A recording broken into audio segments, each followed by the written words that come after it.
A antiga estação de trens da Estrada de Ferro Sorocabana abriga hoje um complexo cultural.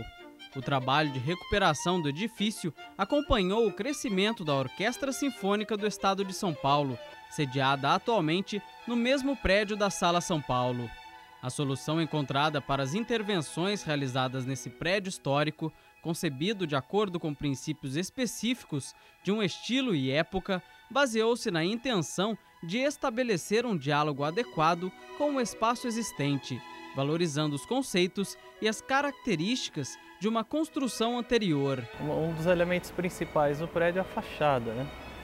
A fachada, na época, foi utilizado um processo padrão de restauração, né? Primeiro, a gente faz uma lavagem geral, né, da fachada, com a pressão da água controlada, com a temperatura da água e procurando usar a menor quantidade possível de produto químico para que não agrida a fachada ou que os elementos originais da fachada.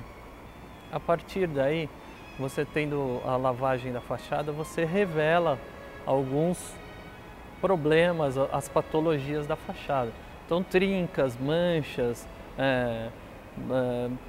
peças, elementos da fachada de adorno que se desagregam, enfim, você tem uma geral da fachada. A partir daí é feito um mapeamento, né? Foi feito um mapeamento, identificando, foi pego um desenho da fachada, em cima disso foi indicado cada posição onde teria que ser feito o processo de recuperação. E cada ponto tem um tratamento diferente, né? Uma obturação, por exemplo, feito com massa, o outro é substituído um adorno inteiro, se é o caso de alguma peça que não teria recuperação. Por exemplo, os balaústres que tem na fachada, alguns deles foram removidos completamente e foi substituído, foi fundida uma nova peça, semelhante à peça original, com as mesmas características e substituído simplesmente.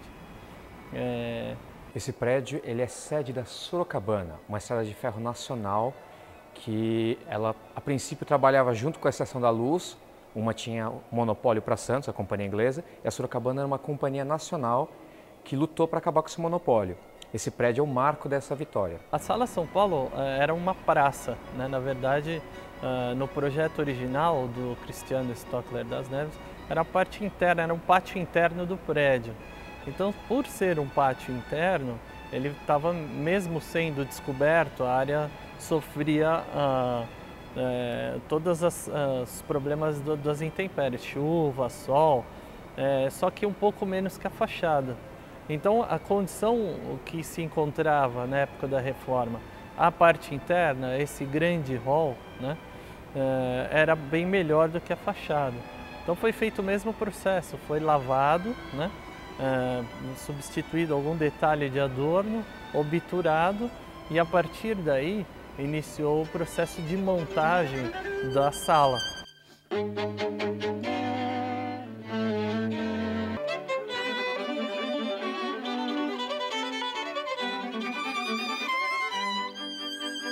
Como era um espaço já existente, ele começou a receber os elementos que hoje compõem a sala de concerto. Então são painéis acústicos, o piso, foi feito um tratamento de piso para fazer o isolamento da vibração acústica. No fundo da sala, no piso, você tem uma laje que ela é flutuante. Ela é toda calçada, são duas lajes, entre uma laje e a outra tem peças de neoprene, que são borrachas que absorvem a vibração do trem, por exemplo, passando na linha do trem, né? Então, ela absorve a vibração e não transmite para a sala. Considerada uma das mais belas salas do mundo, a Sala de Concertos São Paulo possui a melhor acústica da América Latina. Especialmente projetada para sediar apresentações sinfônicas e camerísticas, é também utilizada para premiações, solenidades e outros espetáculos musicais. Ela normalmente recebe a parte de concertos, né, concertos sinfônicos, mas nós temos também óperas encenadas sem a parte de cenários. E às vezes também alguns eventos de televisão, desde que tenha música. Para poder utilizar o palco é necessário uma apresentação musical. Peter Paz é canadense e participa de orquestras e do quarteto de cordas. Ele se apresenta na Sala São Paulo e fala com orgulho e muito carinho do local, que é um marco em sua carreira. Sala São Paulo é essas salas, você olha nessa sala e é uma coisa tão linda de ver. E além de ser um lugar esteticamente, a sala é um lugar esteticamente maravilhoso de ver, mas ela também tem uma acústica fantástica. Então, como músico, tocando aqui, é um prazer enorme de tocar aqui, tem ressonância, a sala tem muita flexibilidade de fazer desde a orquestra enorme, como que está montado hoje para Electra, até o grupo de câmara, que é o quarteto de cordas que a gente está preparando para um concerto. Então é uma coisa para um músico tocar na sala, é uma coisa maravilhosa. Originalmente 1.501 lugares, mas depois 32 foram retirados e transformados em 16 para cadeiras de rodas. Então nós temos 1.469 lugares comuns e 1.485 lugares ao total. A sala de concerto ela tem que ter um isolamento total, né? Você não pode ter vazamento de fora para dentro de nenhuma origem. Senão a música erudita, clássica, ela tem uma sensibilidade muito grande. Qualquer som externo interfere negativamente na sala. Então foi colocado os balcões são feitos de estrutura de concreto, né? Eles têm uma estrutura de concreto e também eles são posicionados sobre calço de neoprene, né?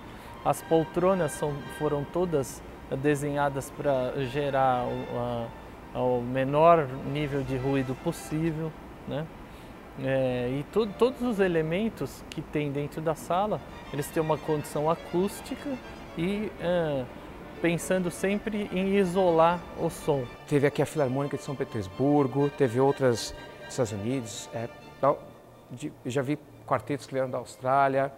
Então depende, assim, todo ano você tem um repertório muito grande e convidados muito especiais. Mesmo que o público não aprecie tanto a música clássica, só o fato de estar na Sala São Paulo já os deixa contentes. A boa música sempre é bem-vinda e os ouvidos agradecem. O tipo de música é uma coisa assim, tem muitos tipos, tem muitos gostos. Então a gente pode gostar de muito tipo de música sem excluir qualquer tipo de música. Então, eu acho que tem um apelo popular para certos tipos de música e a música erudita é uma coisa, a música clássica erudita tem várias palavras para descrever a música de sala, de concertos, mas tem uma coisa que é a música feita ao vivo, do jeito que foi feito 200 anos atrás, é uma tradição estabelecida faz centenas de anos e a gente continua fazendo isso do mesmo jeito que foi feito quando Bach escreveu as obras dele, a gente faz do mesmo jeito. A ideia é justamente tentar aproximar o público da música clássica, então nós temos programas como Descubra a Orquestra que trazem crianças, nós temos um volume que varia de 30 a 40 mil esse ano, nós estamos atendendo de crianças de escola, principalmente públicas, que vêm gratuitamente para cá. E os professores recebem um treinamento para que possam já trabalhar isso na escola com as crianças, para que elas entendam mais da música e não sintam tão distantes disso que pertence a elas. Além da restauração, foi uma mudança de uso, né? Aqui era uma estação de trem e a administração da estação de trem que foi convertido numa sala de concertos, né? Então, todo esse processo, ele demorou em torno de 3 anos, né? Mais ou menos por aí.